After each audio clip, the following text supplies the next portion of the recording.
दोस्तों आज ईपीएफओ ने एक जो है नोटिफिकेशन जारी किया है और ये नोटिफिकेशन है ईपीएफओ की ईडीएलआई स्कीम के बारे में।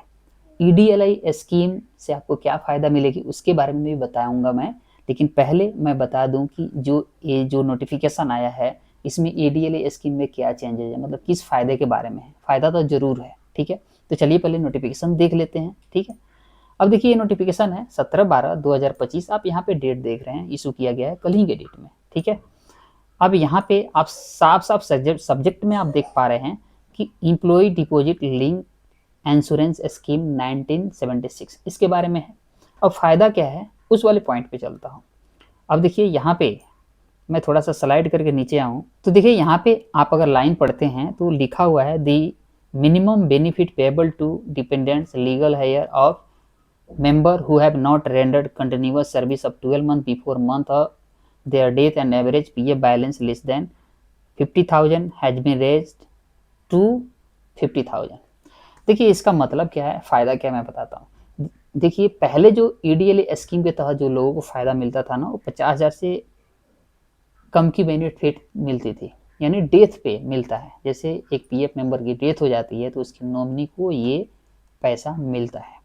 तो पहले अगर 12 महीने की सर्विस नहीं होती थी किसी भी मेंबर की और उसकी डेथ हो जाती थी तो वो 50,000 तक की बेनिफिट नहीं थी, उससे कम थी या ना के बराबर थी। ठीक, आप समझ गए कि ये तो बेनिफिट जो है डेथ के बाद मिलती है मेंबर की, और किसको मिलती है, नॉमिनी को मिलती है, ठीक है। तो 50,000 से कम भी मिलता था, कब, जब उसकी 12 महीने की सर्विस नहीं होती थी तब, ठीक है ना। तो अब इन्होंने बताया कि अगर भले ही 12 महीने से कम की सर्विस है लेकिन 50,000 रुपया उसको मिनिमम कम से कम इतना दिया जाएगा उसके नॉमिनी को। क्लियर, एक तो बेनिफिट हुआ कि पहले कुछ ना मिलता तो अब कुछ हाँ ना कुछ मिलेगा, ठीक है। अब देखिए दूसरा इन्होंने चेंजेस किया है, the member who die in service within 6 month of their last contribution received provided they will still on the employer rolls EDLI benefit would be payable to dependent legal heir of employee as per the scheme. चलिए ये तो कह रहे हैं कि as per the scheme payable होगा। यहाँ पे दूसरी पॉइंट में मैं बता रहा हूँ इम्पोर्टेंट, ये लास्ट वाली है। For the member who have rendered service in more than one EPF covered establishment where there is a gap of up to 60 days between two spells of such gaps. देखिए पूरी line मैं पढ़ दूँ, time लगेगा सब पढ़ने में। इसका कहने का सीधी मतलब है कि कंटिन्यूअस सर्विस होनी चाहिए ना, मतलब ईडीएलई बेनिफिट पाने के लिए आपको कंटिन्यूअस सर्विस होनी चाहिए, ठीक है ना। और कंटिन्यूअस कितना दिन की होनी चाहिए, 12 महीने की। तो मान लीजिए कि अगर कोई पीएफ मेंबर काम छोड़ देता है, 6 महीने के बाद और दूसरी एस्टेब्लिशमेंट दूसरी कंपनी ज्वाइन कर लेता है, तो 12 महीने की सर्विस क्या इसको मानेंगे कंटिन्यू, नहीं मानेंगे। मान लीजिए 6 महीने एक जगह किया, 6 महीने एक जगह किया, तो मानेंगे नहीं मानेंगे। तो उसी को ये क्लैरिफाई कर रहा है। किस तरह से, कई बार होता क्या था कि दो एस्टेब्लिशमेंट के बीच में छुट्टियां हो जाती थी, जैसे हॉलीडे पड़ गया, संडे सैटरडे, तो ये काउंट नहीं होता था। लेकिन अब ईपीएफओ कह रहा है कि एक से अधिक एस्टेब्लिशमेंट में काउंट करिएगा, अगर वो 2 महीने से कम की गैप है ना तो कंटिन्यूअस सर्विस माना जाएगा और बेनिफिट मिलेगी, यानी 12 महीना काउंट किया जाएगा। भले ही आप एक से ज़्यादा एस्टेब्लिशमेंट में काम करें, 2 ही नहीं 3 में करिए, ठीक है ना, लेकिन 2 महीने से ज़्यादा ही गैप नहीं होनी चाहिए। अगर आप 2 महीने से ज़्यादा ही गैप कर देते हैं तो उसको कंटिन्यूअस सर्विस नहीं माना जाएगा और ये बेनिफिट भी नहीं मिलेगी। तो इस बीच में फंस जाता था, संडे सैटरडे हॉलीडे, भाई ये काउंट होगा कि नहीं बीच में, क्योंकि अगर ये दिन बढ़ा देता है, 2 महीने से ज़्यादा कर दिया तो हम एलिजिबल नहीं होंगे। तो अब कहा संडे सैटरडे हॉलीडे काउंट नहीं किया जाएगा, छाट करके 2 महीना काउंट किया जाएगा। इससे क्या होगा, आपको फ़ायदा होगा। 2 महीने से ज़्यादा दिन हो गया ना तो संडे सैटरडे हटा दीजिए तो कम हो जाएगा, है ना, कम हो जाएगा और आपको बेनिफिट मिलेगी। अब मेन मुद्दे की बात करते हैं। आप लोग सोच रहे होंगे कि भाई ईडीएलआई स्कीम, जो लोग नहीं जानते हैं कि ये होता क्या है, इससे फ़ायदा क्या है, ठीक है ना, कैसे इसकी बेनिफिट मिलती है, तो मैं अब बताता हूँ। चलिए पहले मैं ये खोल लूँ। तो देखिए ये है ईडीएलआई कैलकुलेशन।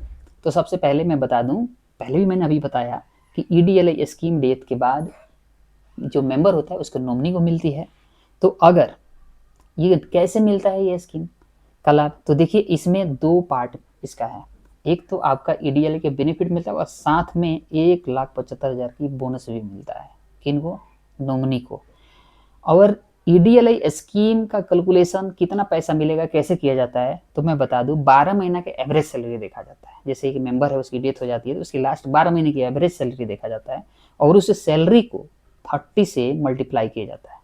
जितना पैसा आएगा ना उतना उसके नॉमिनी को दिया जाएगा। 12 महीने के हिसाब से जो एवरेज सैलरी है, मान लीजिए कि एक एवरेज सैलरी 15,000 रुपया आता है, तो 15,000 गुना 30, जितना पैसा आएगा, जितना लाख रुपया होगा, उतना किसको दिया जाएगा? उसके नॉमिनी को दिया जाएगा। और साथ में 1,75,000 पौने 2 लाख रुपया ये बोनस भी दिया जाएगा।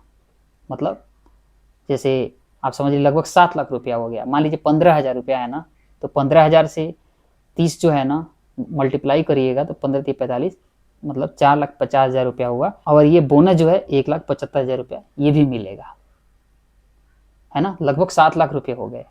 तो ये दोनों बेनिफिट मिलेंगे, लेकिन इसमें एक शर्त है।